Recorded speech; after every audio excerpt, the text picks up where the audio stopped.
los detalles de Versalles, ¿verdad? Sí, Es hasta sí, conmovedor. ciertamente.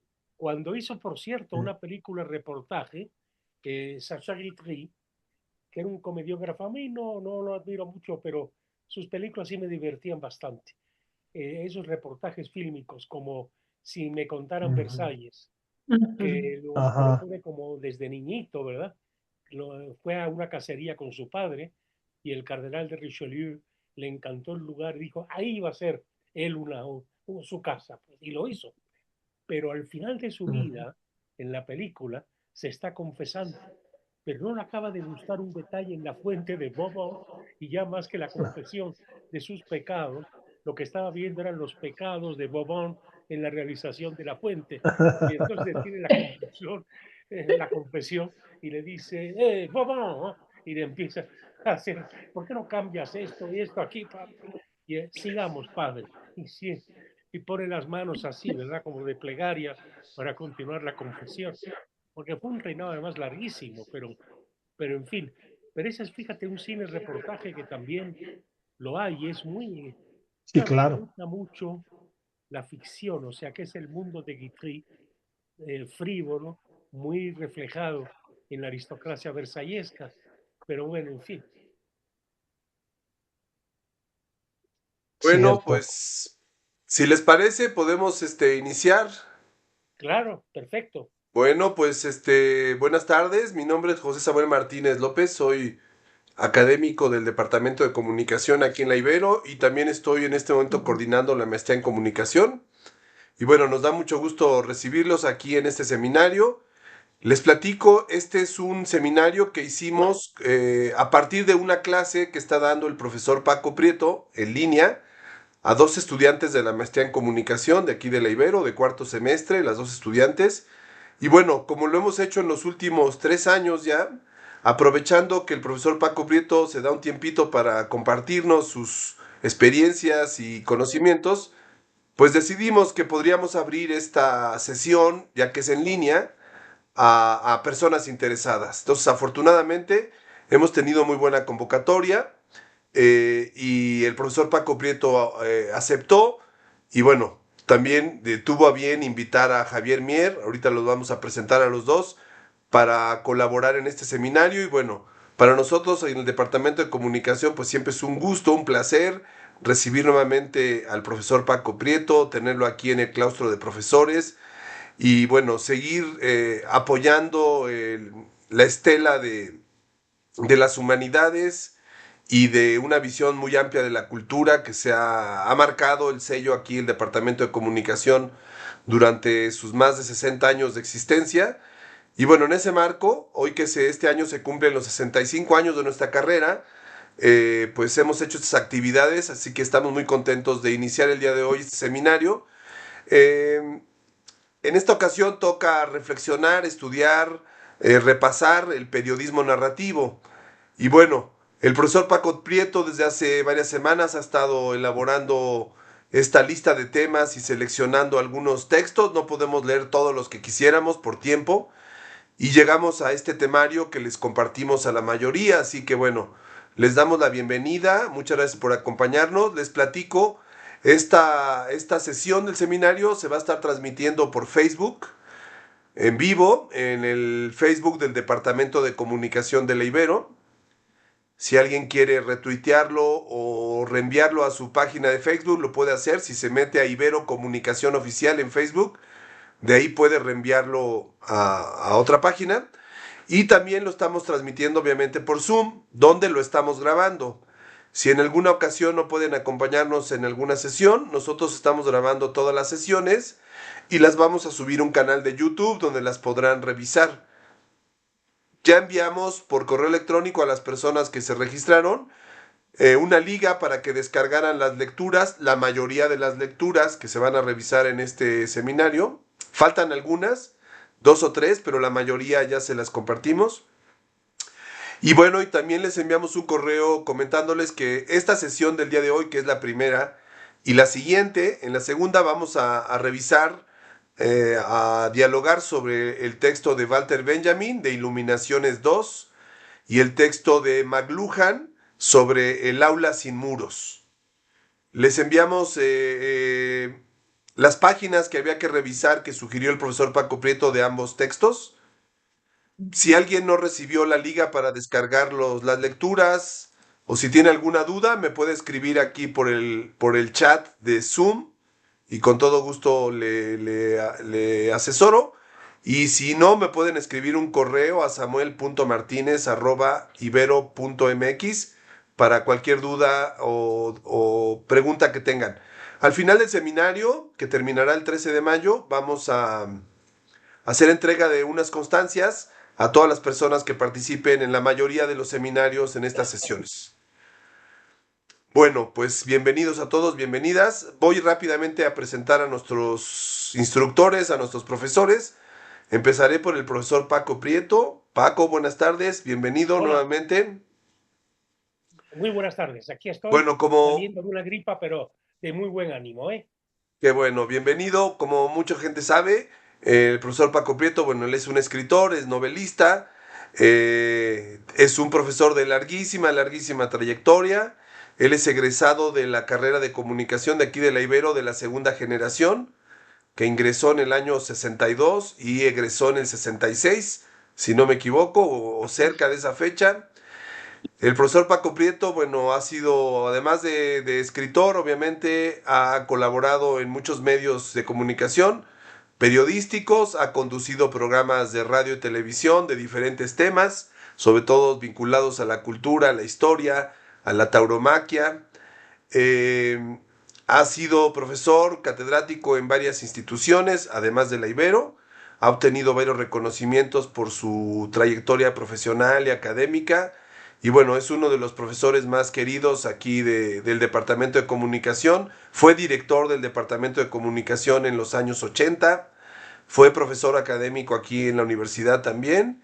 Y bueno, ¿qué más podemos decir de Paco Prieto? Tiene una larga lista de publicaciones entre artículos, ensayos, novelas, que si alguien quiere nos puede preguntar y le podemos enviar por correo electrónico algunas de ellas. Y pues es un gusto entonces recibir a Paco Prieto. Paco, bienvenido, muchas gracias. Y Gracias a ti.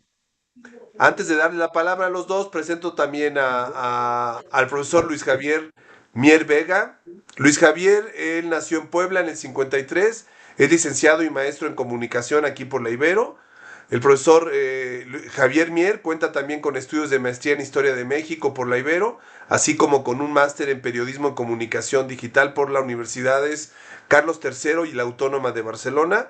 En 1990, Javier Mier fundó Imagen y Comunicación Organizacional, una empresa que presta servicios integrales de comunicación, creación de contenidos, diseño gráfico, relaciones públicas para organizaciones privadas, públicas y sociales.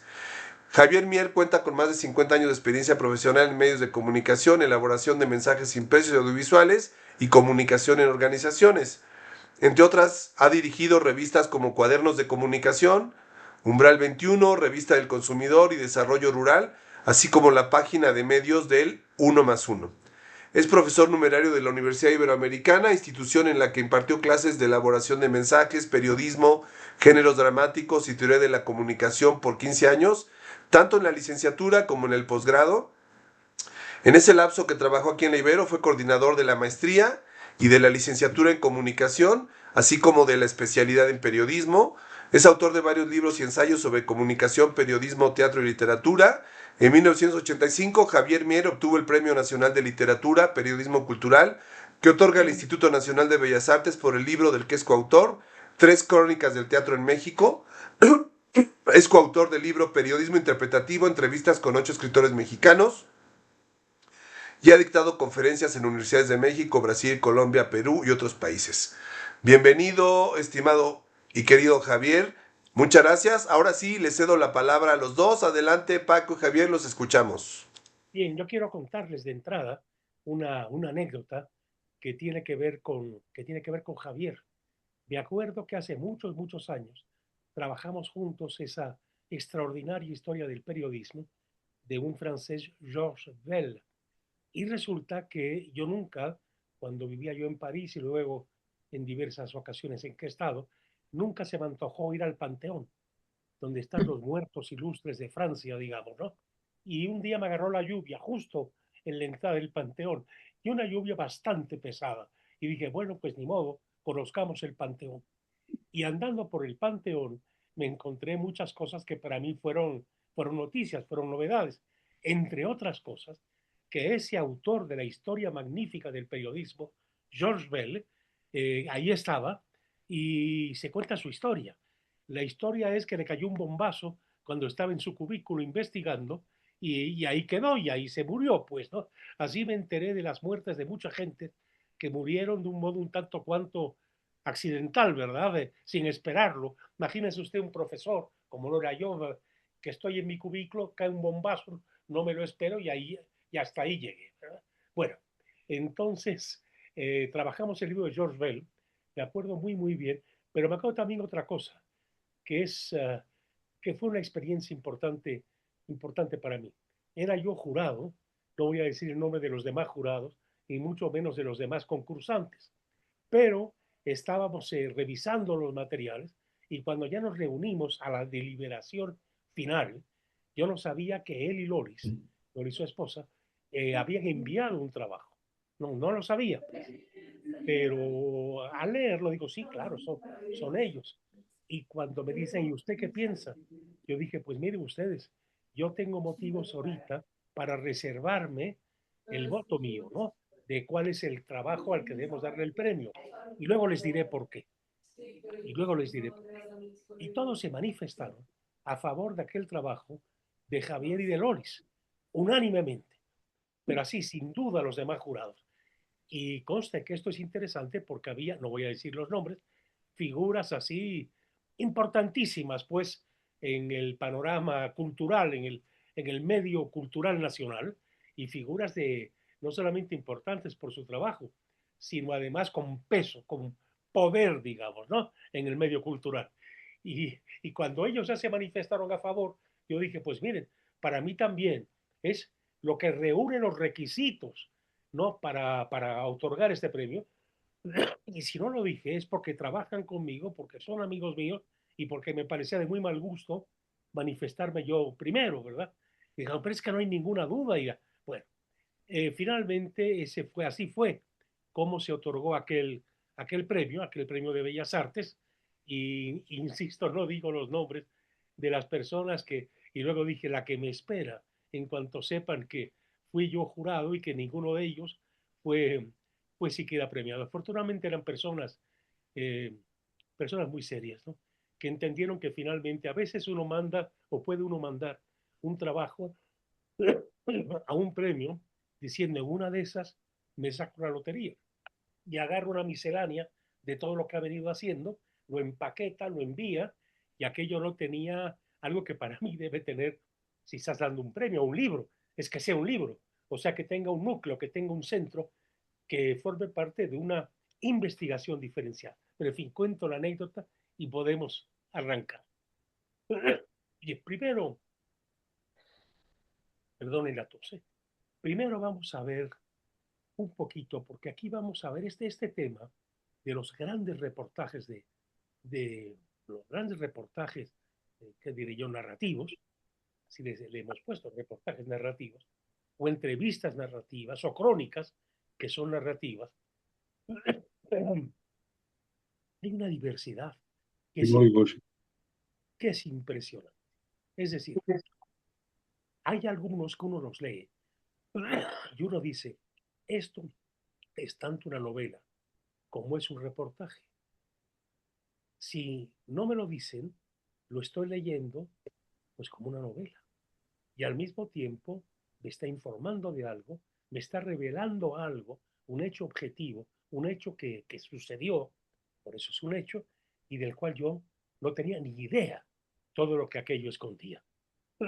A veces incluso uno se puede encontrar con una memoria que describe un acontecimiento noticioso y uno lo está leyendo y uno se está metiendo en lo imaginario.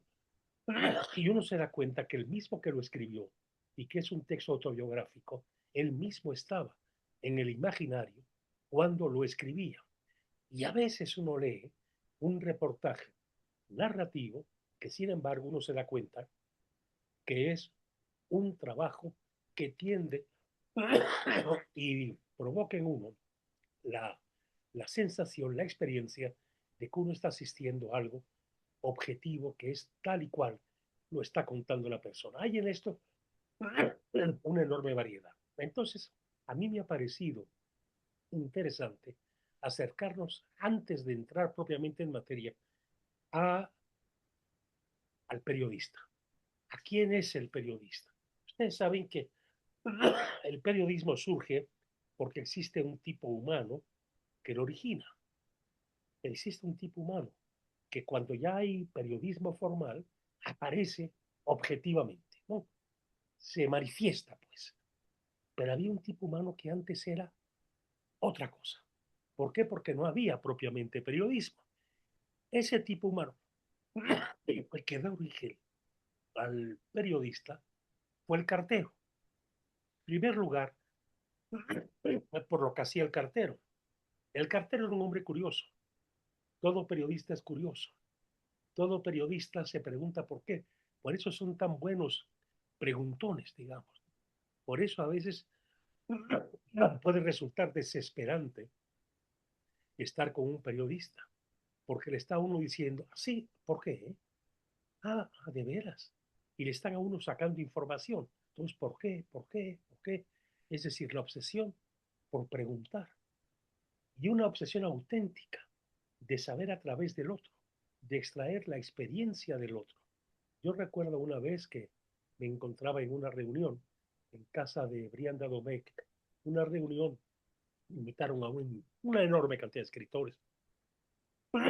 Ya no puedo precisar, perdón, por qué, pero me acuerdo que eh, estaba Josefina Vicens, una escritora que escribió solo dos novelas que yo admiro profundamente, especialmente la que se llama El libro vacío. Además le tengo una gran simpatía porque era como yo aficionada a las corridas de toros. Paco, Paco, perdón interrupción. Fíjate que te estamos escuchando bajito. Ah, Yo ¿puedo creo hablar que más fuerte? en el volumen de tu computadora debe estar Ajá, bajito. a ver, a ver, Es, se escucha bajito tu micrófono, yo lo tengo alto y se escucha bajito aún. Y me dice otra persona aquí en el chat.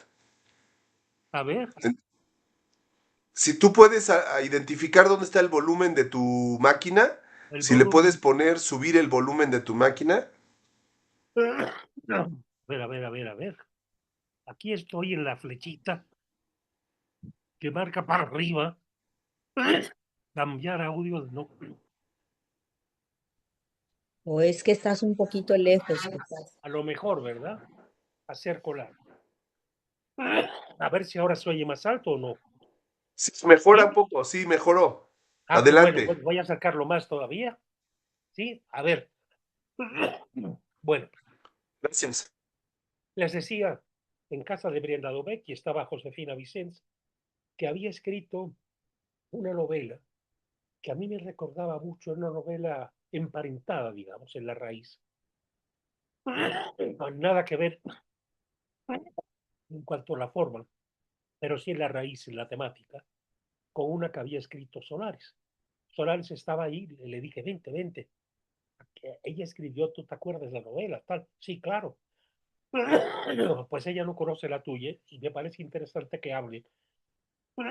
Y empezaron a hablar. Y Solares, que es de raíz periodista, además de novelista, claro, le empezó a hacer preguntas y preguntas y preguntas. Y yo ya estaba hasta nervioso. Decía, pero qué imprudente, que esta curiosidad se puede volver grosería. Pero la otra estaba encantada respondiéndole, ¿verdad? Oiga, y usted estaba, le preguntaba a él, ¿estuvo casada con fulano?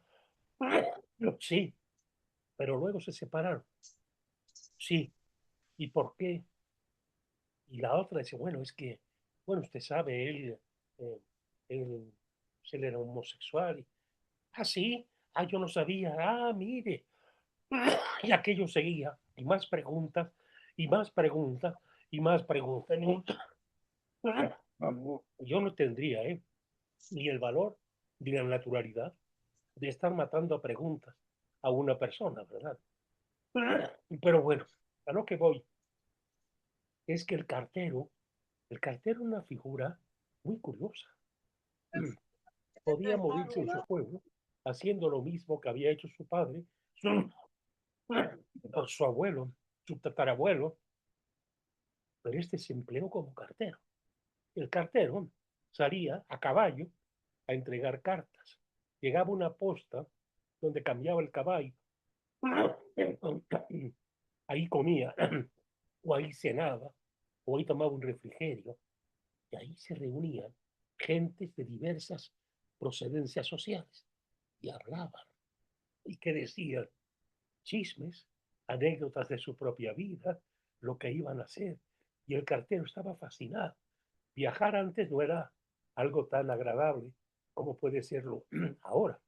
Incluso si se descomponía una rueda en la diligencia, los pasajeros tenían que bajarse y ayudar a subir la cuesta, etcétera, etcétera. Podían pasar días o mucho tiempo sin tener acceso a, digamos, a un baño, a baños que no habría, era un poco de agua. Entonces era una experiencia pues un poco pesada, ¿verdad? Aparte el traqueteo y todo lo demás. O sea que ser cartero tenía un valor y una motivación, conocer a otra gente, ver qué pasaba, ¿no? Fuera de mi tierra, fuera de mi territorio, etcétera. Correr riesgos también. Luego llegar a casa de vuelta y contar lo que se había vivido, seguramente poniéndole un poco de sí mismo, de cómo uno había vivido todo aquello, etcétera, etcétera. Era el cartero, iba a entregar cartas, conocía otros territorios, conocía a mucha gente y se enteraba de muchas cosas. Era como un periodista, un hombre curioso. Estos carteros acabaron dándose cuenta que aquello podía ser un modus vivendi. Algunos se ponían luego al servicio de un señor y le servían bueno, de espía, de informantes. Otros simplemente pegaban hojitas con informaciones de interés general, lo que intuían que era de interés general, etcétera. Y las cobraban, claro está, ¿no? Entonces el cartero está de algún modo emparentado con el periodista, ávido de tener informaciones, altamente curioso, etcétera. Bien, distribuye el servicio de un señor, también se puede poner al servicio de un señor, de una congregación, un propagandista, por tanto, del rey, etcétera. Bien, el cartero periodista tiene que dar forma a la información, a lo que informa, pero interesar al que la va a adquirir la hoja o al que se detiene a leer la hoja clavada en un muro. Bien, pero si nosotros analizamos estas características, nos damos cuenta que el cartero, como el periodista, tenía algo de espía. Les voy a contar ahora una anécdota. Hay muchas, ¿eh? Porque son muchos los casos. Pero hay una de uno de mis autores más amados, Graham Greene, el inglés, que fue un gran novelista, que fue un gran reportero y que fue espía. Cuando era muy jovencito, era adolescente, eh, había ido al psicoanálisis a los 16 años, o sea que intuía que había en él cosas que no se acababan de aclarar fácilmente, que de alguna forma lo atormentaban, también le deleitaban, las cosas de contrastes, ¿verdad? Y no tenía que escribir porque al psicoanálisis se le respondieron sus inquietudes, se sintió muy seguro de sí, muy fuerte, sentía que había perdido inseguridades y que ya no tenía que investigar más ni meterse más en sí mismo porque ya tenía todas las respuestas, ¿sí?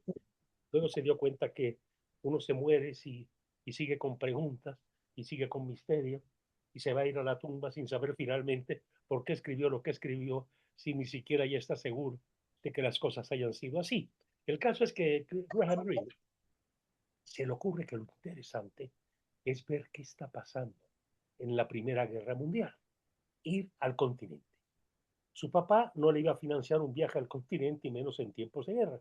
Su papá era decano en Oxford. Entonces, ¿qué hace Graham Greene? Le eran más próximos los alemanes que los franceses. Se va a la embajada de Francia a pedir chamba como espía al servicio de Francia. Los franceses, perdón, los alemanes lo pensaron al servicio de Alemania, perdón, y dijeron, bueno, ya este joven, este niño bien de aquí de Oslo, nos puede funcionar muy bien como espía. Tenemos que dar un pequeño entrenamiento y nos puede ser sumamente útil. Y lo contratan con un buen sueldo y lo mandan a Europa con una determinada misión. Cuando termina esa misión, se dice, ¿y cómo será ver esto del otro lado? Es decir, contratarme ahora como espía, pero de los franceses, cosa que en efecto hizo. Y así fue espía para Francia y para Alemania. Y luego, después de haber hecho estos trabajos, llegó a escribir años más adelante, y yo creo que en el novelista hay como un corazón de hielo, que es como el corazón del espía. Es decir, en el novelista hay algo que es sustancialmente impuro, una necesidad de meterte a la vida del otro para entrar a sus motivaciones, para ponerlas en relación con lo tuyo y entender más o acercarte más a este misterio tan complejo que es vivir. Una experiencia de Graham Greene que nos liga al reportero y al espía con el periodista. Yo he visto en Netflix Memorias de un reportero que me resultó apasionante, que fue también o que tuvo que actuar también como espía o como agente. Luego Graham Greene, ya mayor, sería también espía durante durante la Segunda Guerra Mundial. Y otra historia, para acabar de redondear esto, él estaba en, recién converso al catolicismo. Como ustedes saben, Graham Greene, que era bastante agnóstico y distante en cuestión de religión, se enamora de una católica inglesa. Como son minoría en Inglaterra, pues son testarudos y contigo no me caso si no te haces católico. La historia es muy bonita porque él dice lo que me importa es casarme con ella. Entonces le dice, le promete que él va a buscar la instrucción católica. Se encuentra, busca la primera iglesia católica que encuentre, la encuentra, toca la puerta y esto parece de una novela de él y el párroco le abre y era un cura alcohólico, muy Graham Greene, un cura alcohólico como el de la novela El Poder y la Gloria. Y entonces se sienta con el cura y le dice al cura, pues la verdad. Y el cura le dice, pero mire usted se puede salvar lo mismo como anglicano, que como presbiteriano, que como católico, que como... Dios tiene otra visión, otra... Pero sí, pero es que a mí no me queda de otra, tengo que demostrarle a Vivian de que yo realmente soy un católico y el cura espérese. Y le bajó con libros de Santo Tomás, de San Agustín, pero un libro que para él fue fundamental, Pascal. Pascal, el problema de la gracia, de la predeterminación, del condicionamiento del ser, aquello fue para él sencillamente fascinante. Recuerden ustedes que el, el tan profundo y sutil Pascal, se habla de él de una apuesta, la famosa apuesta de Pascal. La razón me dice que no, pero yo lo necesito vitalmente a Dios. ¿Cuál es la bronca? No solamente no debería esto conflictuar, sino alegrar. Si yo acepto lo que me pide la vida, lo que me pide la existencia, y de veras hay otro mundo, y de veras hay un Dios, ya la hice. Y si no, no pasa nada. Yo en la vida viví, y viví hondamente, y viví dos dimensiones. La dimensión del hombre radicalmente racional y la del hombre radicalmente religioso. Pascal, desde luego, fue un hallazgo muy importante en la vida de Graham Greene. Y Graham Greene, recuerden ustedes también, casado ya con Vivian y ya católico, no sin mucha convicción, se entera por el Times el London Times donde trabajaba, de que en México había guerra y en Tabasco persecución religiosa. Recuerden que en aquel tiempo, año 38, Cárdenas gobernaba el país, era el presidente de la República, y en Tabasco había un salvaje que se llamaba Garrido Canaval, con el que se formó Madrazo, el padre del pequeño Madrazo que, que ahí vive y por ahí anda, vaya usted a saber dónde. Y entonces le parece a Graham Greene fascinante entrar a aquel estado que lo llamaban el estado de Tabasco, el estado sin Dios, donde había persecución religiosa. Y entonces se inicia ese reportaje que él va enviando al Times de Londres, que se llama Caminos sin ley, The Lawless Roads.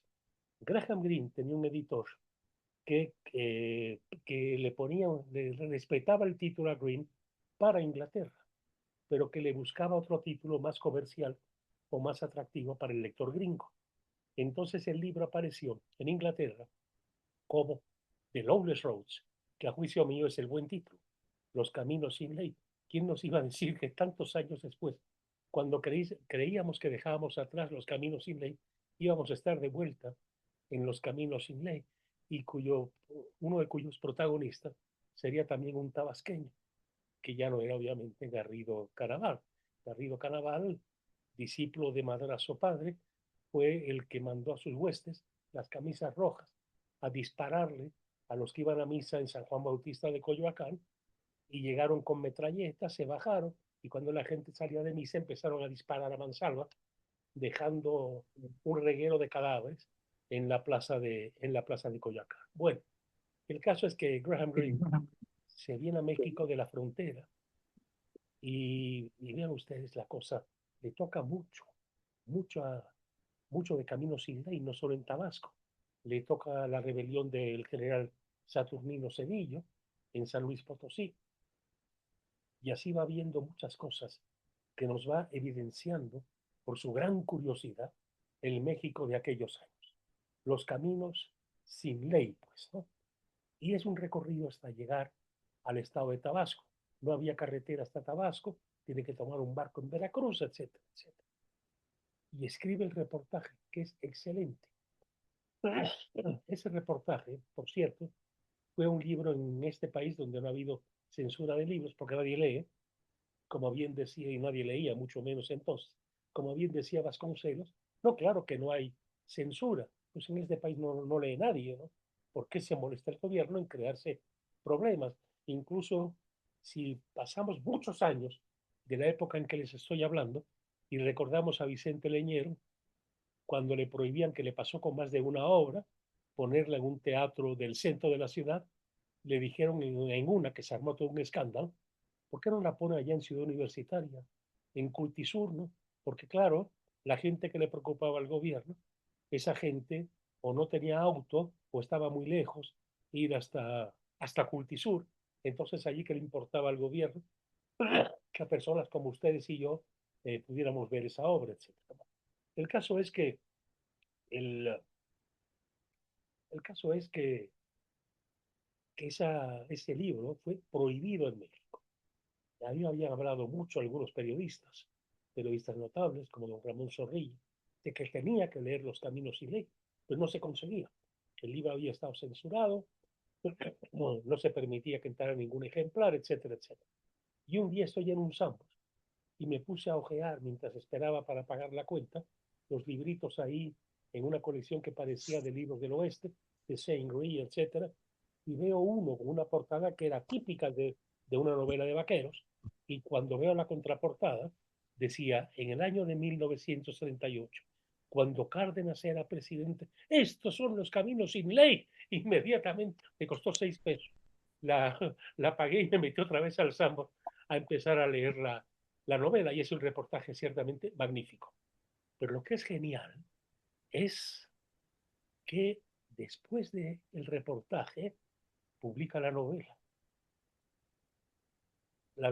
El poder y la gloria, una de las grandes novelas del siglo XX, para muchos su novela más importante, yo creo que tiene varias, pero en fin, es decir, el reportaje, pero también la novela. Y cuando uno lee el reportaje, en efecto es un reportaje. Las personas de la vida real que ahí van apareciendo son muy reales y están muy vivas. Pero cuando uno lee la novela, entra a un mundo que como reportaje no te lo crees, pero como novela sí te lo crees porque te involucra a ti, porque te descubre formas de tu alteridad, porque te hace salir de ti y encarnar otra persona, etc. Es interesante porque es un modo de encontrar el reportaje y la novela sobre un mismo escenario y sobre una misma temática.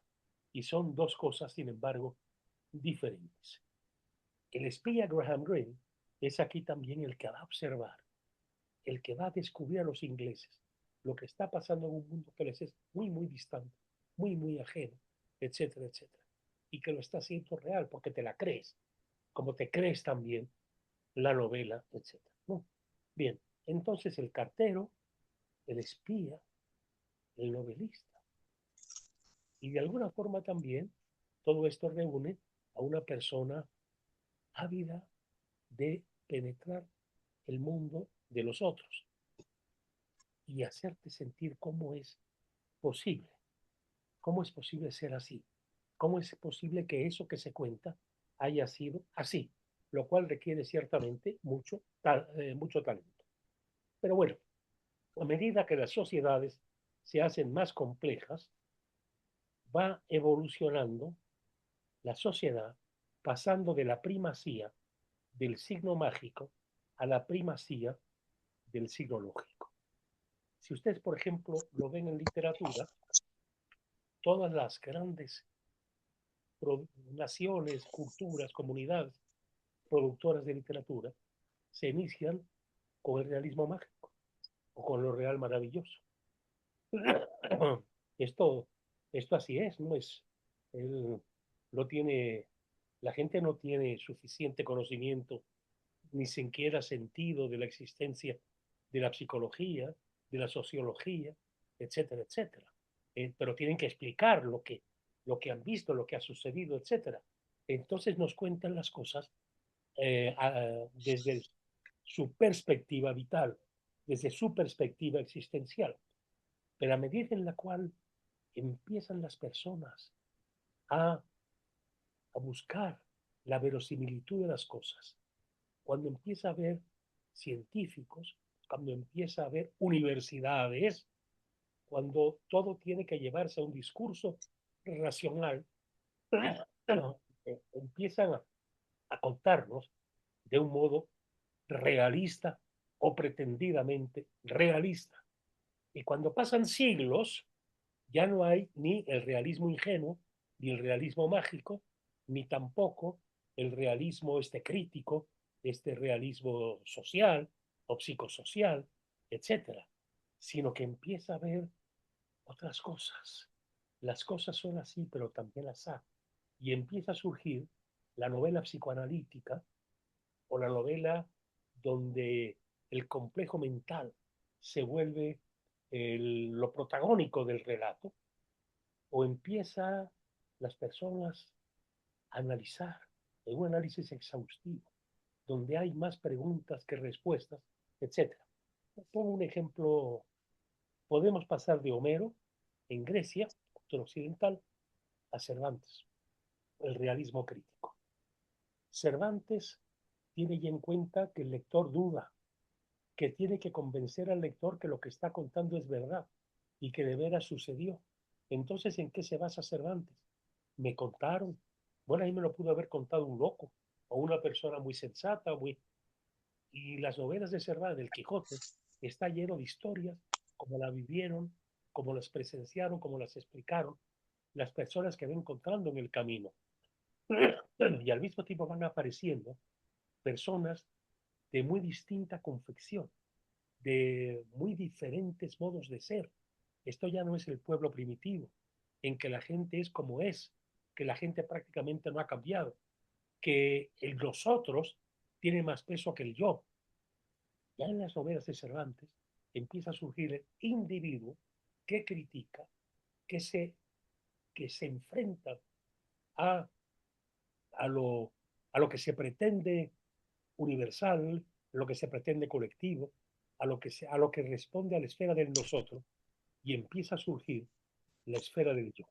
Vean ustedes que el protestantismo en parte se da porque Lutero trabaja la imprenta, traduce la Biblia, distribuye la Biblia, y la gente ya no va para que el cura les diga que tienen que creer, sino que cada quien en la soledad frente al libro está él mismo sacando conclusiones, él mismo cuestionándose y él mismo separándose.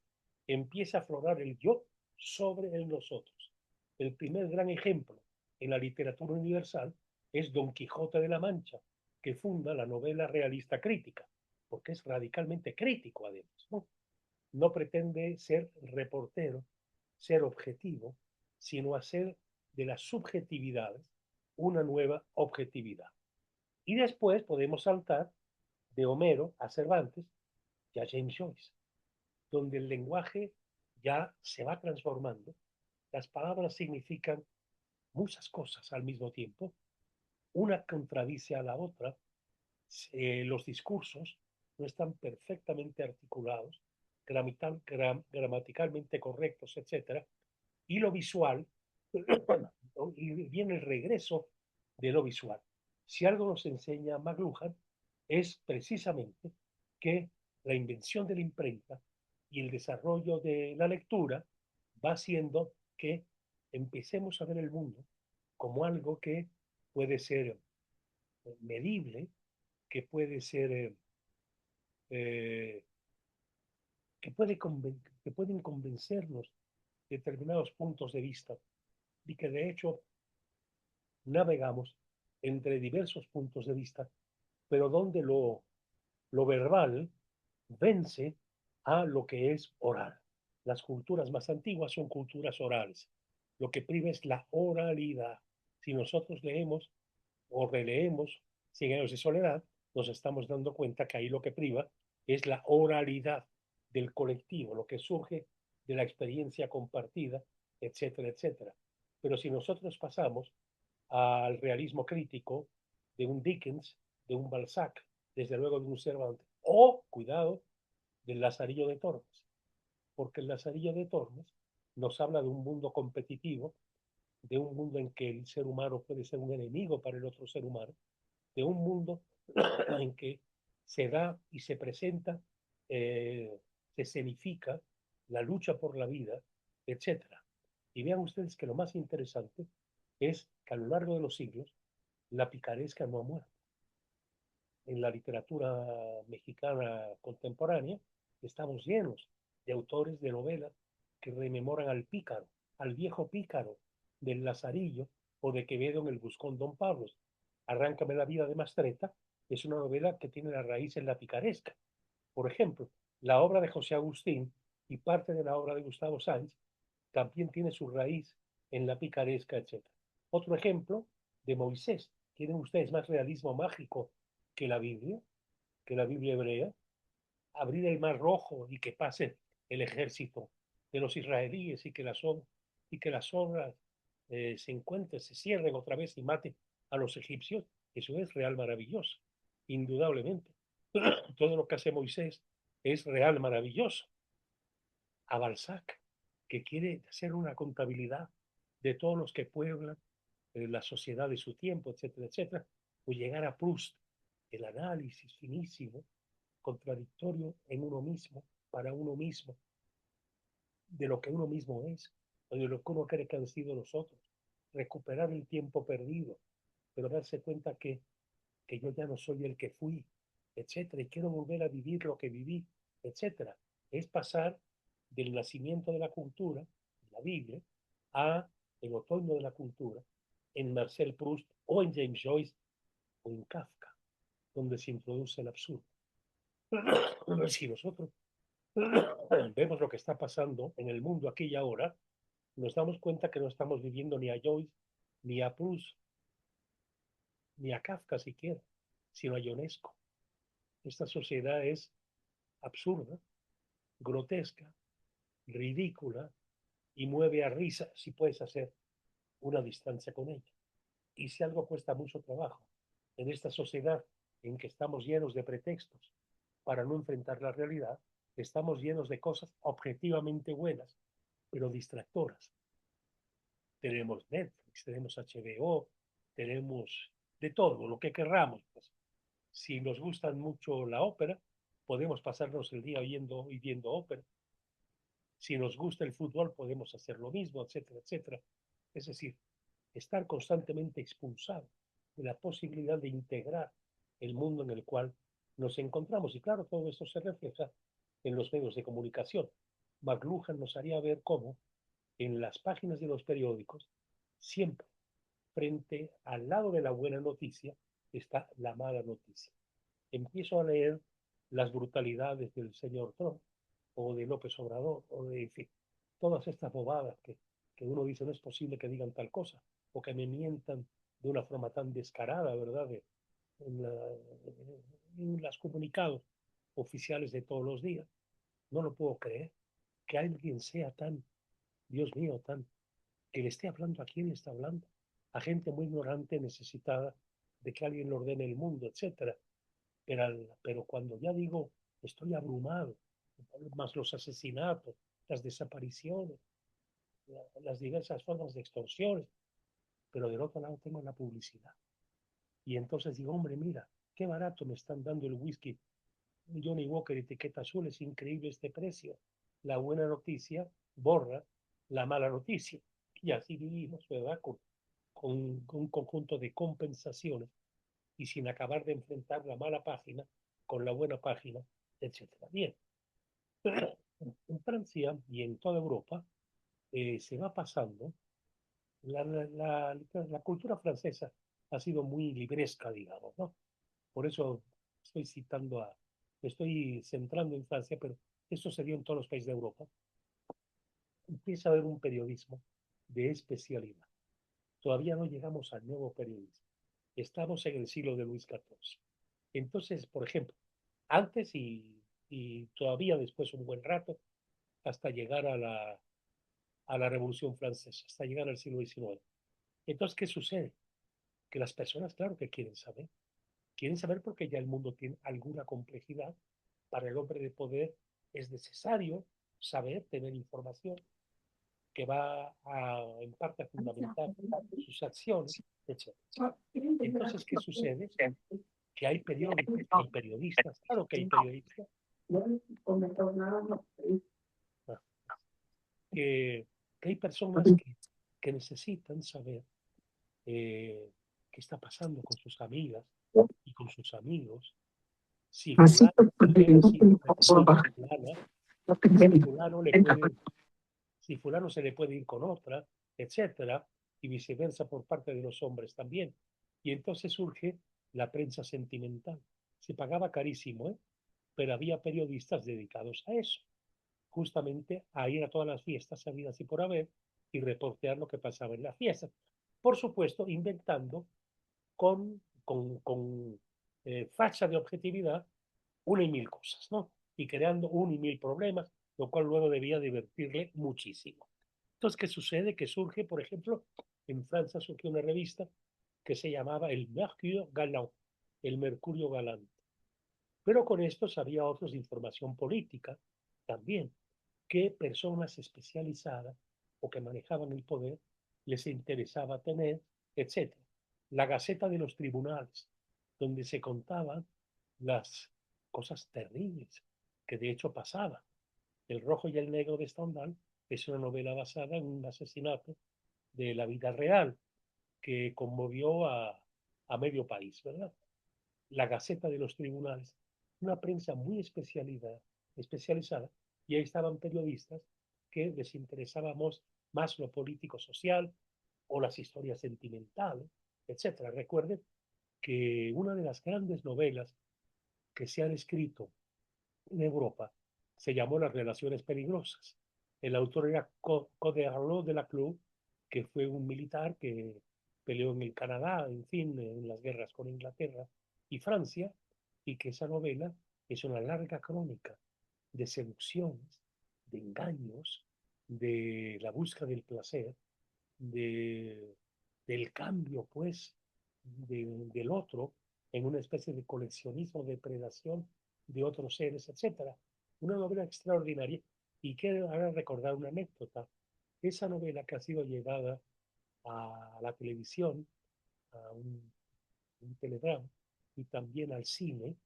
Esa novela, cuando se estrenó la primera versión que hubo en cine, que fue de Roger Vadim, y la vio el general de Gaulle, se sintió horrorizado.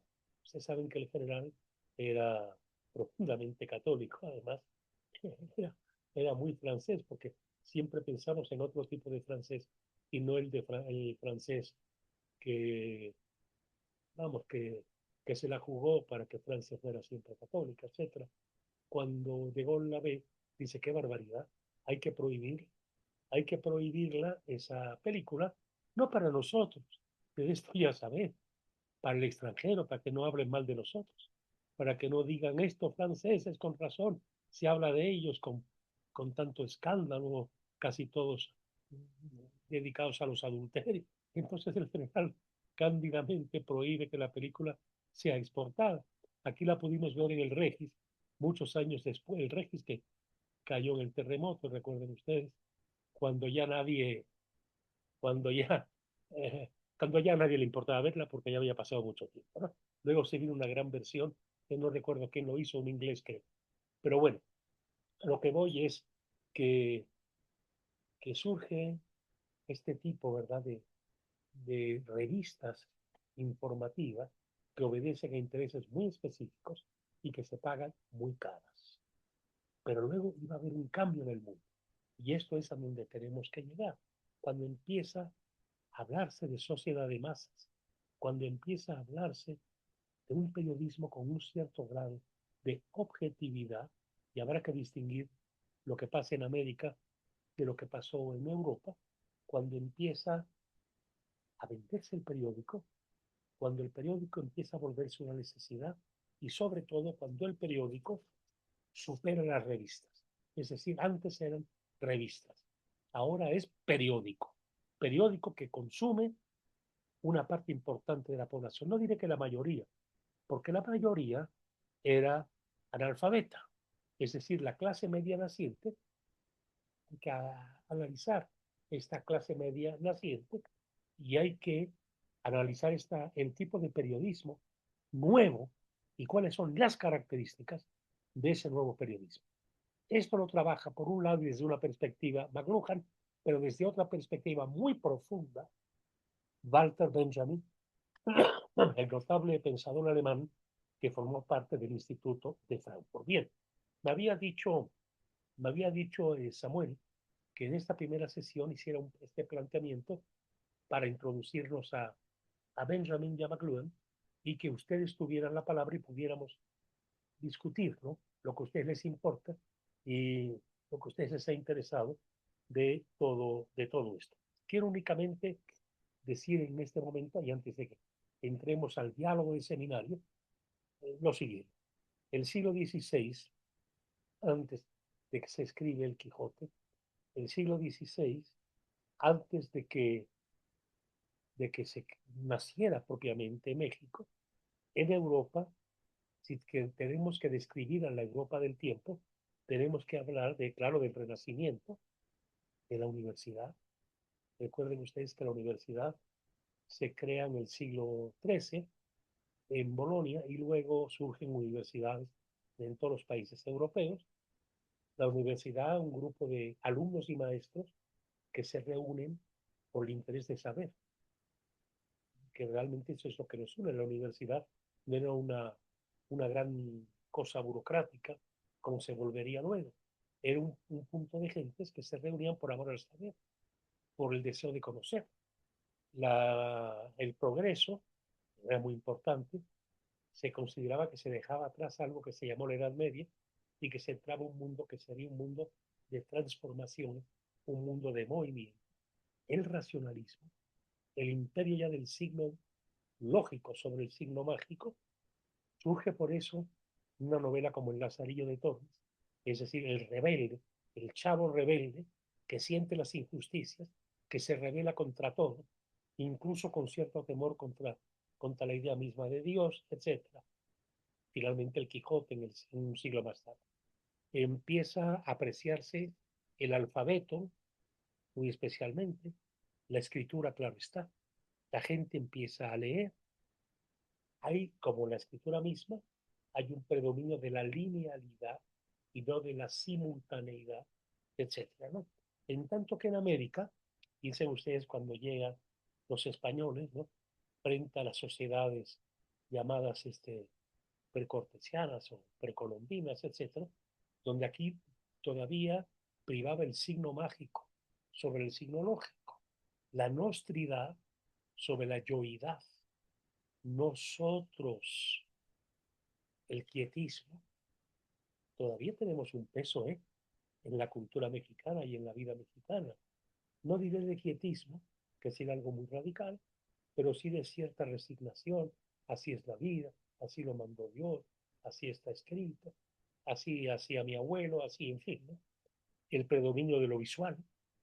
El mexicano es muy visual y el peruano es muy visual. Y el latinoamericano, en términos generales, es muy visual también, ¿no? El, la comunidad sobre la individualidad y la oralidad sobre el hombre, el hombre ilustrado, el hombre leído, el hombre que necesita expresarse en una estructura racional.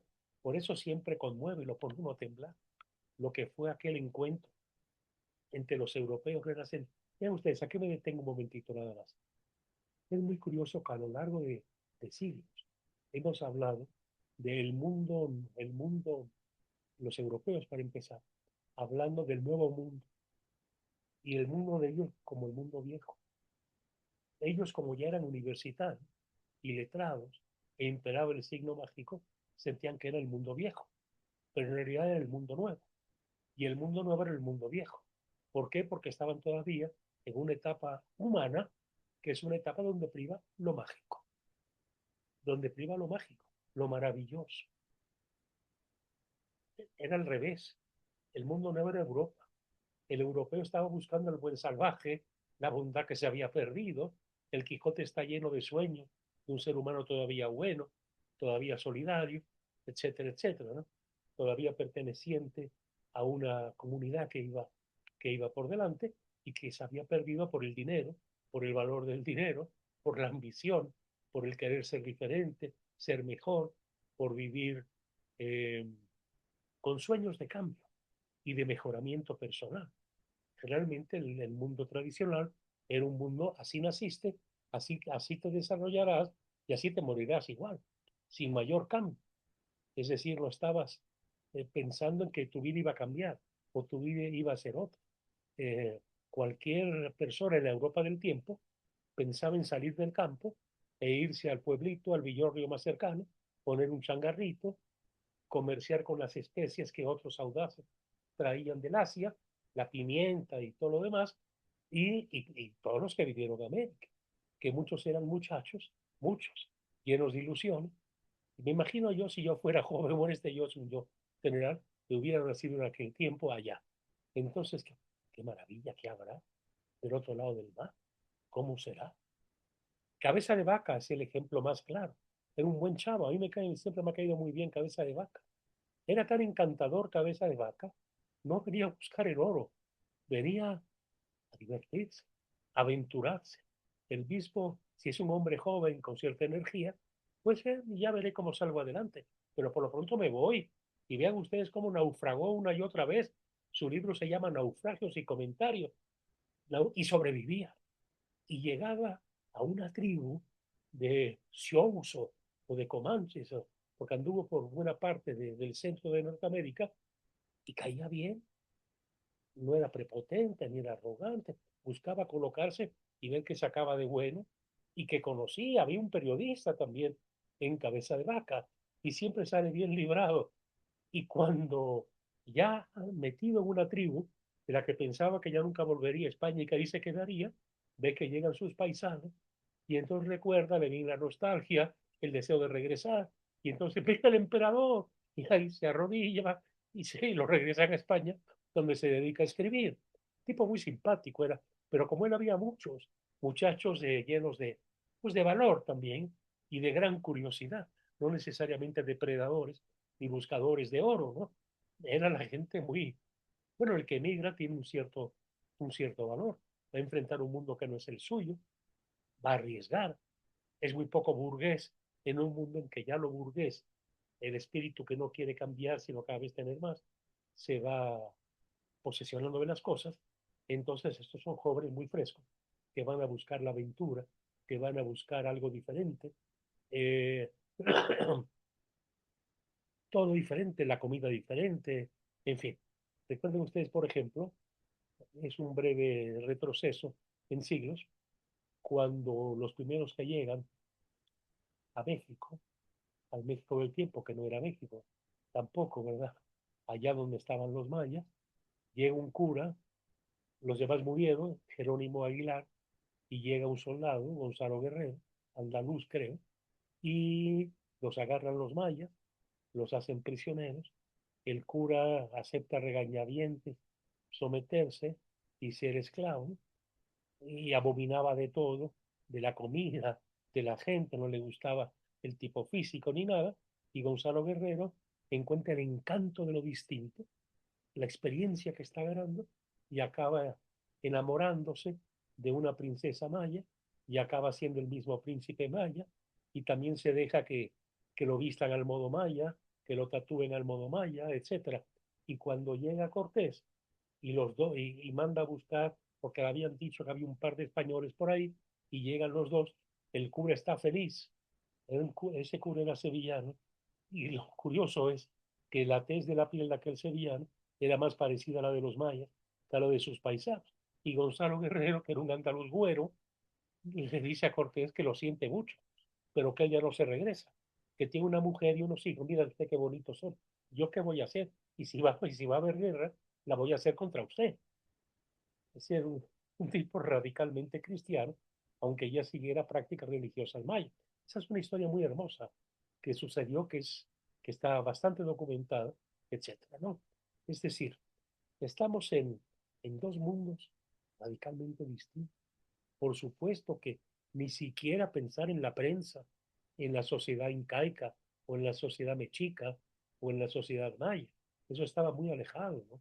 Esta necesidad de contabilizar el saber, que es tan europea, por otro lado, porque viene de la universidad, viene del alfabetismo, viene de la fuerza del yo sobre nosotros, viene de la cultura de la literalidad sobre la cultura de la oralidad, del yo sobre nosotros, etcétera, etcétera.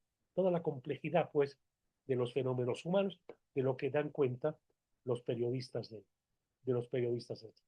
Tenemos que ver cómo se dio este cambio, cómo se llegó a ese periodismo moderno en el siglo XIX, porque entonces surgiría otro tipo humano que no existía antes, que fue el que hizo que hubiera periódicos, más o menos como los entendemos ahora, aunque ahora sea muy diferente, que fue el publicista.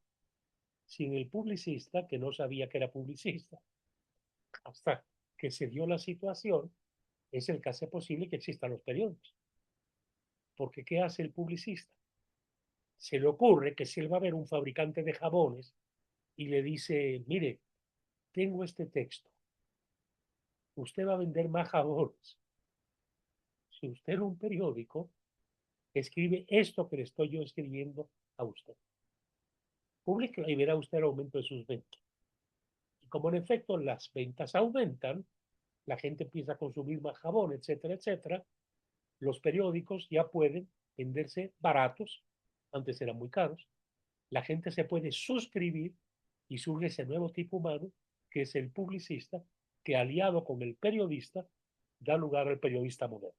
Pero bueno, sobre esto ya eh, volveremos la semana próxima.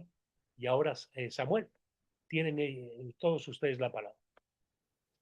Gracias, Paco. Pues mira, tratándose de la primera sesión, tal vez sería bueno escuchar a las personas que asistieron el día de hoy a la primera sesión, sus Claro. inquietudes, sus preguntas, sus intereses, quizá. No sé si Javier Mier quisiera comentar algo antes de ceder la Claro. palabra a los demás.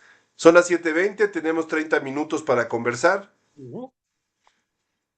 Javier, ¿quisieras comentar algo, Bueno, agregar algo? Adelante. primero saludar a los que conozco, Uh-huh. que hay muchos que conozco bueno, y también saludar a los que no conozco. Tengo mucho rebote ¿Ustedes se escuchan bien? Te escuchamos bien, solo te ve aquí en tu pantalla, en tu cámara que está tapando un poquito del lado derecho de tu rostro. La Ujú. imagen, tal vez haya ahí algo arriba de tu computadora o... No, eso es lo que, fíjate que no entiendo por qué Pero se bueno, te pone vemos bien negro. el rostro. Bueno, Exacto, ahí te vemos. ahí está mejor. Ahí se Y ve. creo que también el micrófono. Bueno, aclarar que yo aquí nada más soy invitado y daré un par de temas, pero pero el pensador del seminario es Paco. Yo tomé de alguna manera varias materias con Paco que tienen que ver con esto. Una fue historia sociocultural del periodismo, que después yo heredé y la di yo. Otra fue periodismo interpretativo. Y tengo una anécdota que quisiera contar de precisamente de eh, Camino sin Ley y El Poder y la Gloria. Ah, Este, Paco me platicó a mí de la novela y del reportaje, y yo pensé hacer mi tesis precisamente sobre eso, sobre un análisis comparativo entre el reportaje y la novela en un solo autor, que es muy raro, ¿eh? eh, Ahora que Paco nombraba a Graham Greene, no me viene a la mente otro autor que escribiera novela y reportaje del mismo asunto. ¿Eh?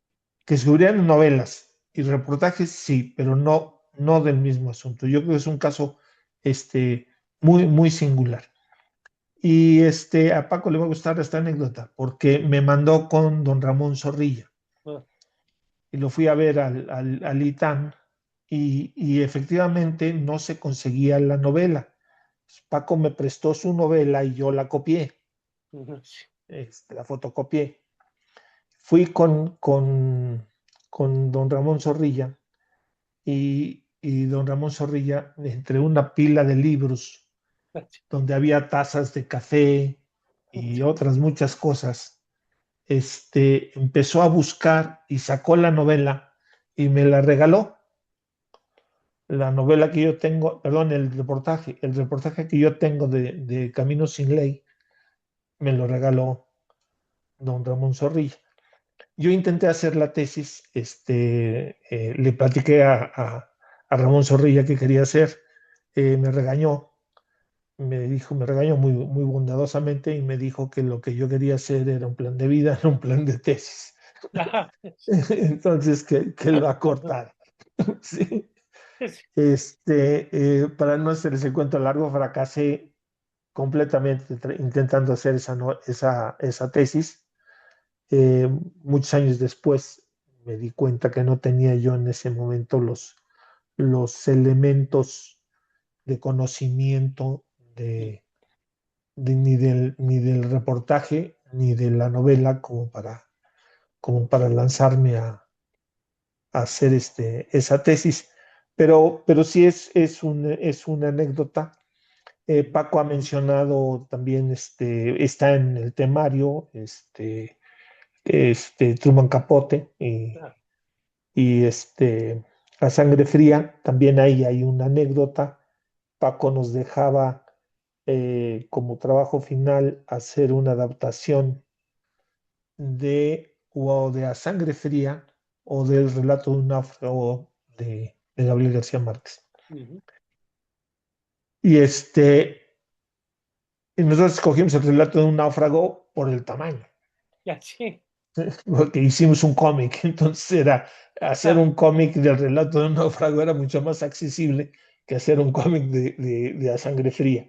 sí, Pero bueno, esos son los inicios verdaderos que yo tengo de esas lecturas. Y luego ya para callarme, yo diría que falta un elemento, aunque está tácitamente mencionado y Paco lo está mencionando, digamos, de una manera frecuente, pero no lo hemos dicho explícitamente. Hay otro elemento en el trípode que estaría faltando, que tendríamos que tener también muy claro. Es la literatura, es el periodismo y es la historia.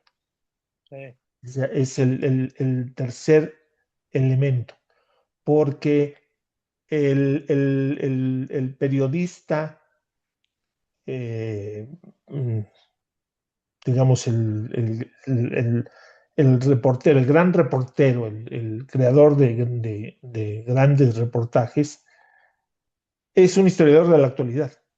sí, Y eso presenta cosas muy interesantes. No todos los historiadores de la realidad, de la actualidad, eh, bordan la literatura, pero otros sí la abordan. Entonces eso hace todavía más complejo el panorama. ¿Sí? El gran reportaje de alguna manera se convierte en fuente. Al principio es muy atacado, pero después se convierte en fuente tanto de la literatura. Hay con mucha frecuencia novelistas que se han inspirado en reportajes, como de la historia, ¿no? La historia abreva mucho también, la historia moderna, la contemporánea abreva mucho del pero una reportaje. pequeña interrupción. Hemos puesto en el temario a Herodoto, el gran libro de Kapuscinski, el gran reportero polaco que fue Kapuscinski, pero Herodoto, el historiador, es un Sí, periodista. Es decir, sí. de alguna forma, el historiador es un periodista. Hoy en día son muy académicos y se pasa mucho tiempo encerrados en la biblioteca, pero Herodoto nos dio todo lo que nos dio del mundo antiguo y por donde quiera que anduvo, pues tomando notas, preguntando. En fin, adelante. Y dos elementos que mencionaría ya para finalizar, que me parecen interesantes de lo que estuve diciendo Paco de la Gaceta y demás. Richelieu, que era un genio, Sí, y sin el cual no tendríamos los tres mosqueteros, eso ya simplemente vale la pena. eso. Richelieu fue también el primero en hacer el primer sistema de medios de un Estado. Es verdad. Richelieu le dio al doctor Renandeau, que era un médico, la exclusiva de la Gaceta de Francia. Sí, Y por un edicto real, nadie podía hacer una gaceta de información general y política más que el doctor Renandeau, lo cual nos recuerda muy claramente Azcárraga y el PRI. sí, ¿Sí? Telesistema, Televisa y el PRI. Y luego dio otras dos concesiones, el Mercurio Galante, claro. que Paco lo pronuncia muy bonito en francés, yo no hablo francés, que era también exclusiva, no declarada, pero eran a los únicos que invitaban a los saraos y banquetes y que tenían entrada a Versalles. Entonces, eso valía muchísimo. Y el tercer medio que cerraba el sistema era no sé cómo se pronuncia en francés, el Journal Savant, algo así, Ah, el Journal de los Sabios, ujú, que era como social, como el Mercurio Galante, pero más científico y literario. ya, Yo pondría para los que ya tienen cierta edad, les recordaría la sección B del Excelsior de Scherer. es verdad. ¿Sí? La sección de sociales, la B del Excelsior de Scherer con Bambi, que eran sociales, pero era sofisticado y aparecían artistas, científicos, etc.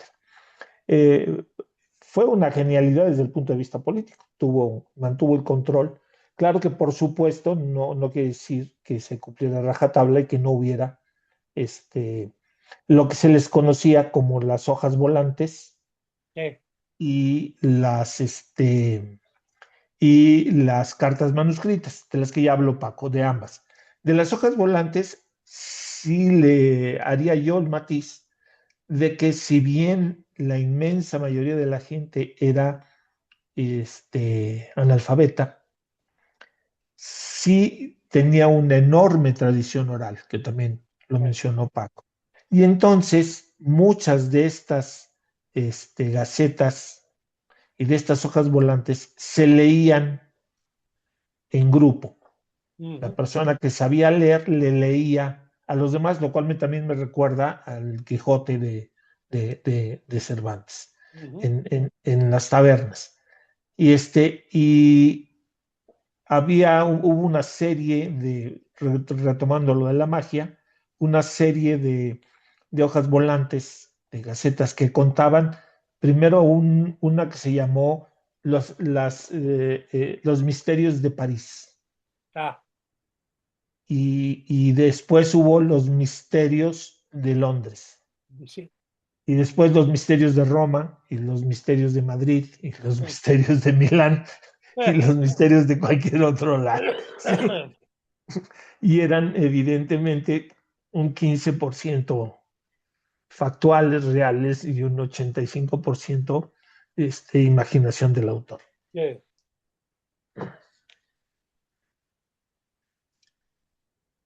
Bueno, eso en sí, de los misterios de París, era un hombre más bien de clase media baja, muy listo, muy inteligente. Un político actual lo llamaría un aspiracionista, pero que logró tener una popularidad tal que la gente se creía la realidad como él la contaba. Y siendo lo que se llamaba un hombre de izquierda, acabó siendo un diputado en el Partido de la Burguesía. Un tipo muy interesante que dio origen a un conjunto de novelas. Bueno, Marx hasta le dedicó un libro. ¿Cómo se llama? Es la Sagrada Familia, creo, donde analiza a Eugène Sue, Eugenio Sue, y como le decimos, como la calle de Polanco, Eugenio Sue, ¿verdad? Pero es que si lo digo como lo decía él, pues nadie sabe de quién estoy hablando, porque es Eugène, imagínate, es cerrada, Eugène, donde se abre, Sue. Nosotros decimos Eugenio Sue, como un gran escritor, de eso veremos la semana que viene, de novelas por entregas, el más grande, que fue Alejandro Dumas, o Alexandre Dumas, que hizo un gran negocio, porque tenía el talento de un hombre de negocios, y había una placa donde vivía que decía Fábrica de Novelas, Alejandro Dumas y compañía, Alexandre Dumas y compañía. ¿No? Y ahí explotaba a los estudiantes de literatura, los ponía a escribir, él los dirigía, les daba en parte la historia, les pedía que le echaran rollo a la historia, y luego él corregía, indicaba, orientaba, y luego firmaba él, claro, y el libro era un gran éxito. Pero a costa del trabajo ajeno, y además fue uno de los creadores de la novela pornográfica, ¿no? Fernando Tora, el gran editor peruano y mexicano también, que ahora vive en Barcelona. Fernando publicó estas novelas pornográficas de Alejandro Dumas, que además, por demás son una delicia, ¿eh? Leerlas, lo bien escritas están, lo bien armadas. Convirtió la historia de Francia en una historia pues de pornografías, entre otras la Reina Margot, que hubo una versión relativamente reciente, y la primera, con Jean Moreau, creo que fue el debut de Jean Moreau en el cine, La Reine Margot, en que se cuenta de un modo muy Dumas, muy inventado, pues, la relación de Enrique IV con Margarita de Valois. Pero bueno, en fin, es otra historia. Dumas fue de una gran imaginación, una gran capacidad administrativa, y era un erotómano, por otro lado. Y bueno, ni se diga Los Tres Mosqueteros, El Conde de Montecristo, que es una gran novela, eh, y muchas otras, ¿no? 20 años. Lo que no se sabe es cuáles las escribió él y cuáles no, ¿no? Y cuáles son obras de un muchacho o una muchacha desconocidos, pero que son los autores reales. Claro, estaba la mano de él, ¿no? La mano del maestro, corrigiendo, quitando lo que sobraba, etcétera. Pero hizo mucho dinero. Parece Paco y Javier, entonces si cedemos la palabra para escuchar Ajá. a los asistentes que quieran preguntar, comentar algo de sus inquietudes, sus intereses, si tiene alguna duda del temario, de alguna lectura. Abrimos el micrófono, quien guste, adelante. Esta segunda parte del seminario, la idea es que sea más dialógica, que pueda haber Sí. más intercambio de ideas, participaciones. Adelante, Miriam.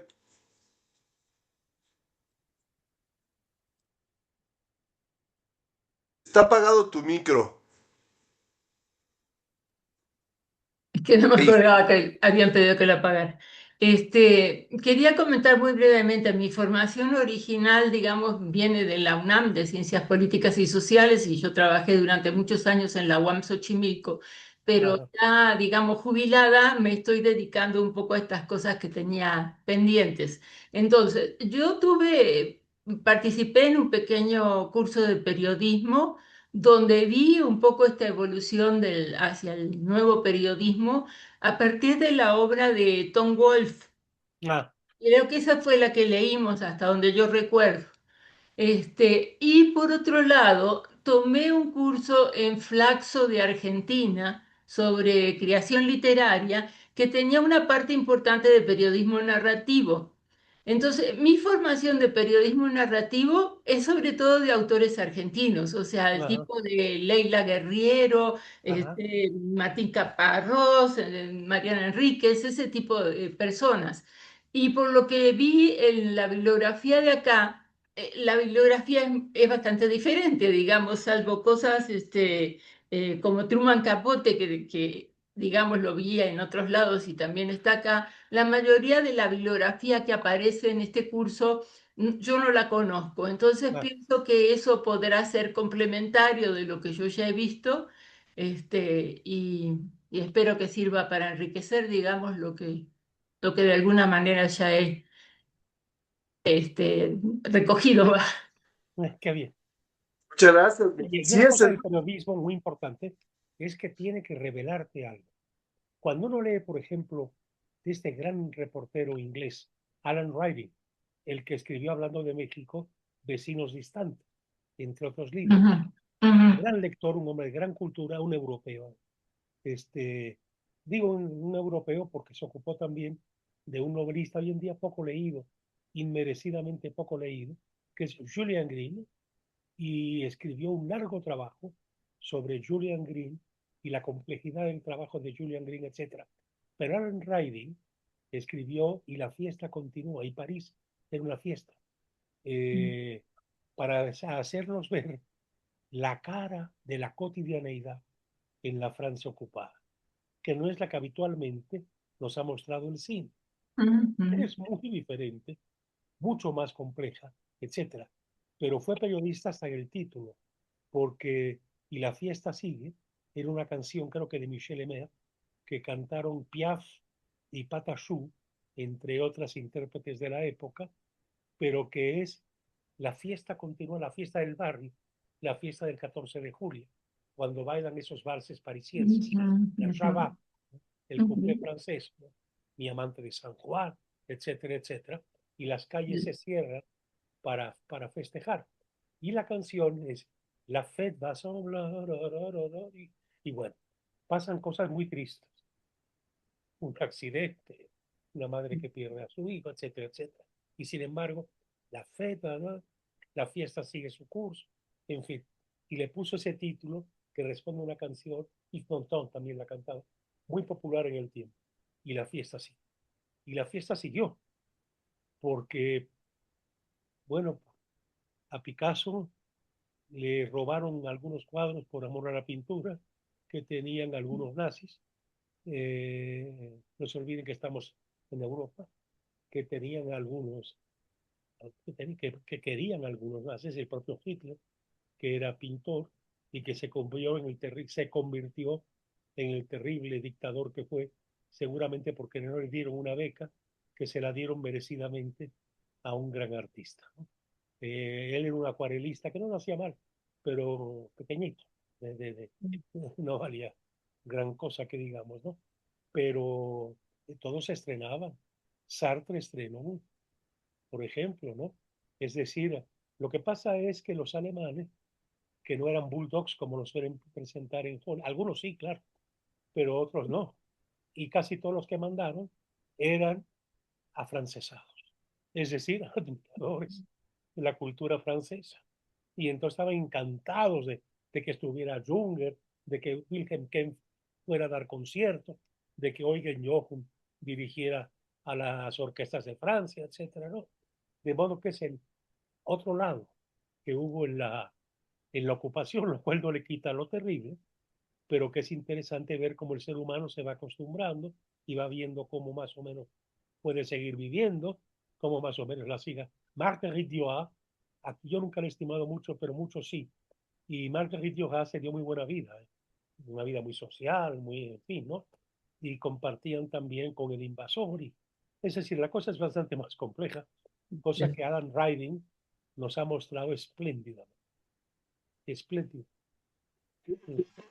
Yo, Miriam, para dividir las lecturas fue autores, digamos, llamados, entre comillas, modernos, de principios del siglo XX Sí, hasta la Segunda Guerra Mundial, y luego le llamamos contemporáneos a los posteriores a la Segunda Guerra, sí, pero ya no llegamos a los autores, a los de periodismo narrativo más conocidos, que se han vuelto prácticamente, pues, celebridades mediáticas, ¿no?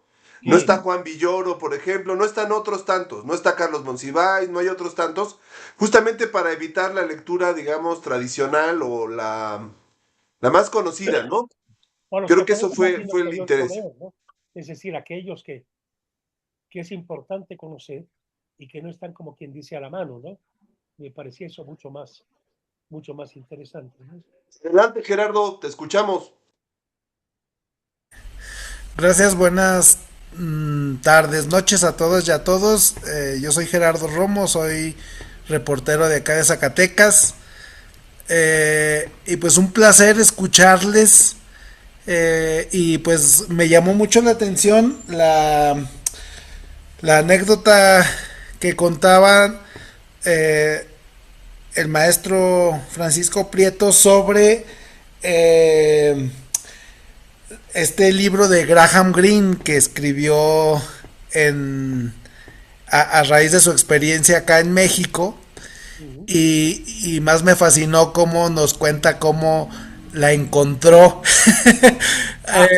Entonces, pues ojalá y le sacara unas copias, aunque le batalle, Oye, no, no, para que nos la comparta, porque estaría interesantísimo y sería, yo ya me la estoy saboreando y usted tiene la culpa de eso porque me lo contó y lo quiero leer y pues por lo que usted me dice, por lo que usted nos comparte, pues no es de fácil acceso, así que ojalá y nos comparta sus fotocopias. no, mira, no. Ahora sí se puede conseguir. ¡Ah, ya!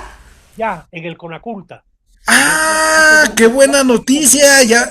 Raúl Ortiz, Sí, el la gran vamos a traductor de buscar, Malcolm Paco. No Lowry. está en la biblioteca de la Ibero y no, por eso no la enviamos en las lecturas, pero la vamos a conseguir y se las vamos a enviar en digital. Aquí en la Ibero no está y Paco no tiene una copia en su casa. Sí, tengo una copia, sí, pero no lo pensé. Sí la tengo.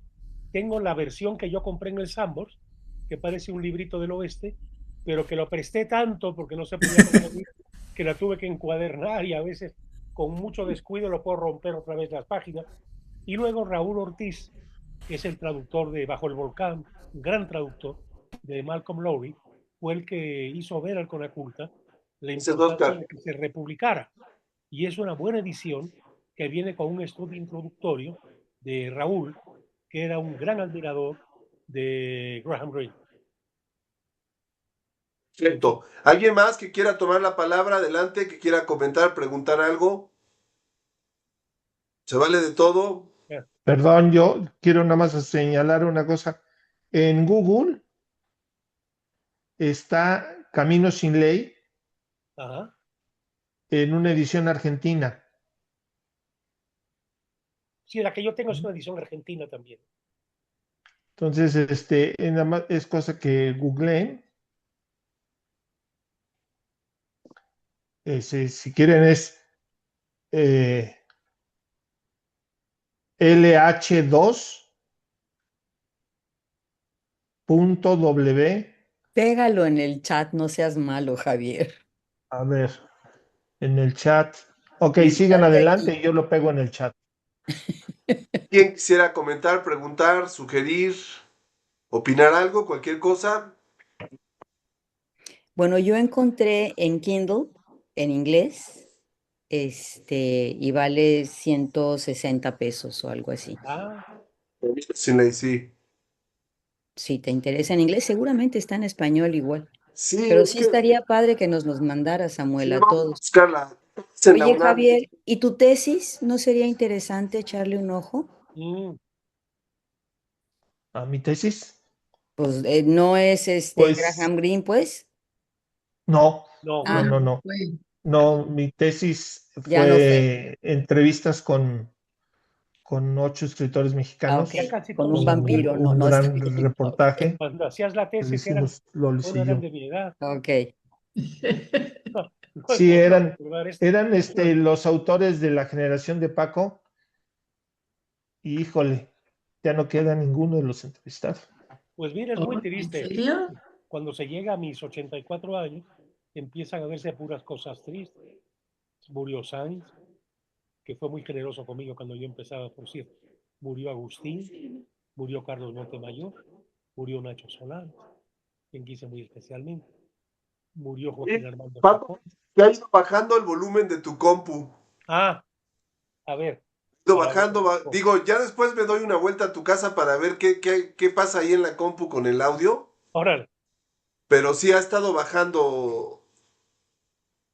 ¿Alguien más quisiera preguntar, comentar algo antes de despedirnos?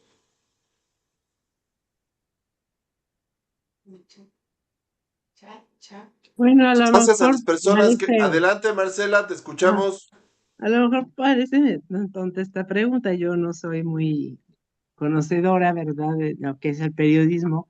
De chica decía yo quiero estudiar mercadotecnia y publicidad, pero no ajá, lo hice. Pero mi pregunta es, últimamente lo que pasa con las noticias del periodismo es que normalmente son malas noticias, de cosas sí, trágicas. Y eso pues influye en el ánimo de las personas, ¿no? Uno ujú, que prende la televisión y todo es matanza y todos son narcos y todo es mal gobierno y ¿cuándo van a dar una buena noticia? O sea, ah, ¿qué periodismo? ¿Cómo? O sea, ¿qué contexto de periodismo debo buscar? ¿En dónde? Que me haga crecer, que me haga sentir que el mundo existe y está bien, y bueno, no está bien, pero que puede estar mejor. O sea, la noticia para mí es muy importante, ¿no? claro. Y el periodismo, pues, no, aunque uno no sea muy culto, pero sí buscas algo importante. No sé qué me puedan decir. No, por ejemplo, tenemos varias sesiones por delante, ¿no? Pero vean ustedes, cuando Julio Scherer llega a la dirección del Excelsior, ¿qué periodismo había en México? Terrible, malísimo, malísimo. Y había habido una tradición fuerte de periodismo, desde los tiempos de Nueva España hasta, desde luego, el siglo XIX. Cerraban el periódico con gran dignidad. Los periodistas lo volvían a sacar, etcétera. Es más, si alguien quiere ver el periodismo en México, pueden hacer un viaje a Cholula. Siempre es agradable ir a Cholula. Mm, Se come ujú. bien y además tiene alma el lugar. Y bueno, y allí en Cholula está el templo de San Gabriel. En el templo de San Gabriel, al lado, hay una gran hemeroteca, donde creo que es la mejor colección que hay del periodismo que se ha hecho a lo largo de la historia de México.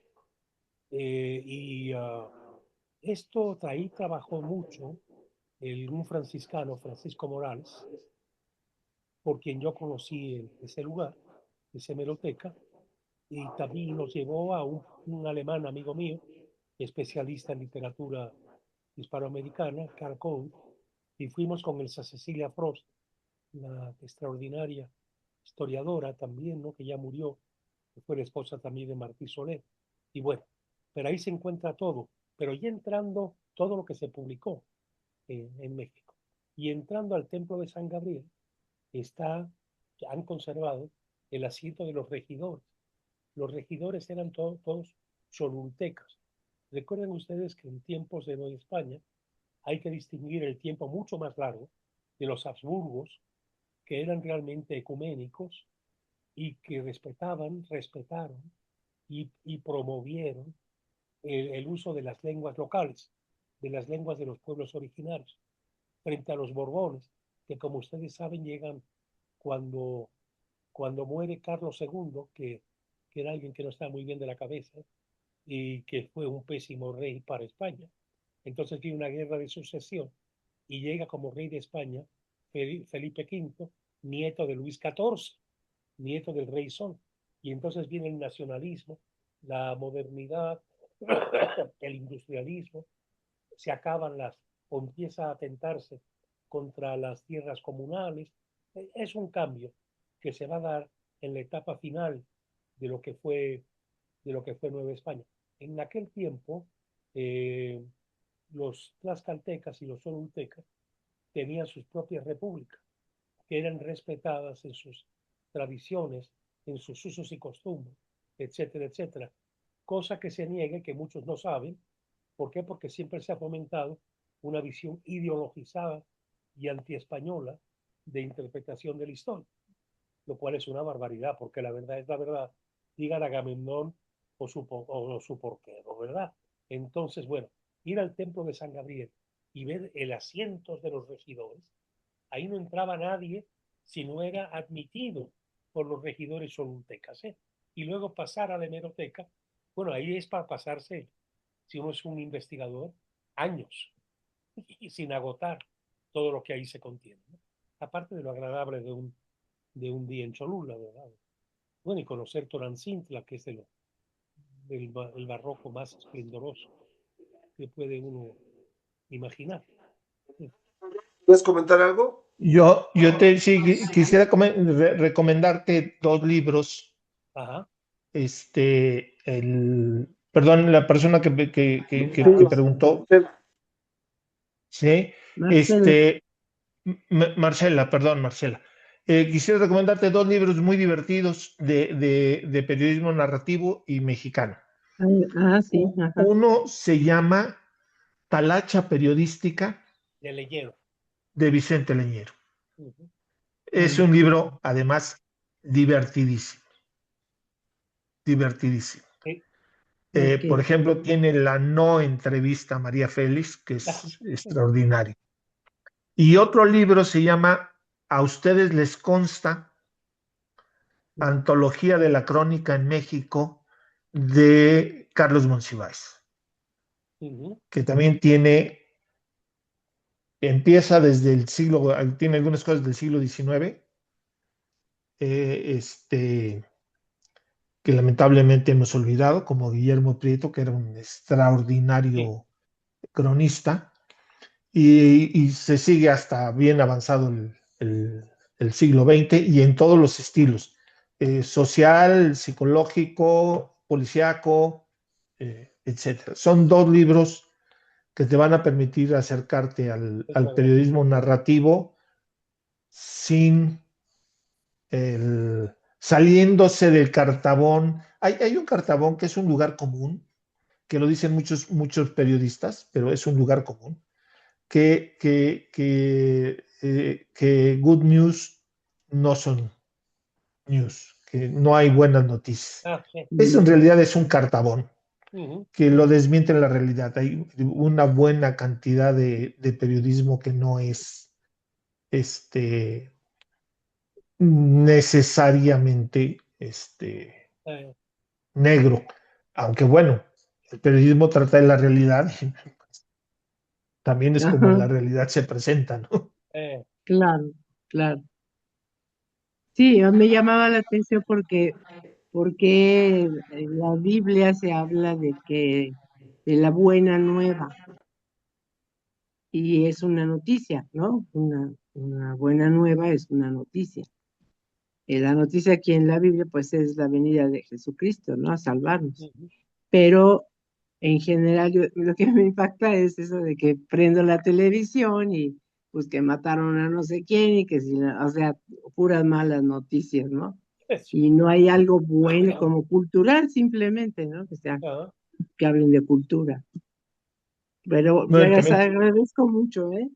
te Muchas gracias recomiendo por un su libro más que atención. te va a gustar mucho, Ah, La dime. Reina Roja, de Ajá. Neca Malvido. La Reina Roja, que es un gran reportaje sobre Sí. la princesa Maya. ¿Camalvido? Adriana. Neca Malvido. O Adriana Pido, Malvido. sí. Que quizá podríamos invitarla tal vez a una sesión, tal vez a que platique algo de su trabajo. Sí, Con estaría muy mucho bien. gusto. Una Claro. gran reportera, Adriana. Bueno, Ah, ¿alguien ok. más para cerrar la sesión Bueno. inicial? Ah, Bueno, pues hay aquí varias felicitaciones, saludos, muchas gracias por compartir Sí, información, felicidades. las ligas. Y pues yo creo que con esto cerramos esta sesión, ¿les parece? Para terminar 10 para las 8. Javier, Paco, muchas gracias. Gracias a todos los que nos acompañaron hoy. Seguimos entonces con el plan de lecturas para la próxima semana, la de Benjamin y la de McLuhan. Y bueno, que te repongas, Paco, que mejores gracias. esa garganta. Espero. Espero. Claro que Ya sí. cuando la Buenas vas noches. calentando, como que dejas de toser. Sí, Ah, ya mejoraste en la segunda parte. Y Sí. sí, checamos lo de ¿verdad? tu micrófono para que se escuche bien la próxima semana. Muy bien. Muchas gracias a Bueno, todos y buenas noches. Buenas noches. abrazo. Buenas noches, Buenas gracias noches. por Muchas todo. gracias. Gracias, Buenas buenas noches. noches. Buenas noches, Buenas gracias. noches, gracias.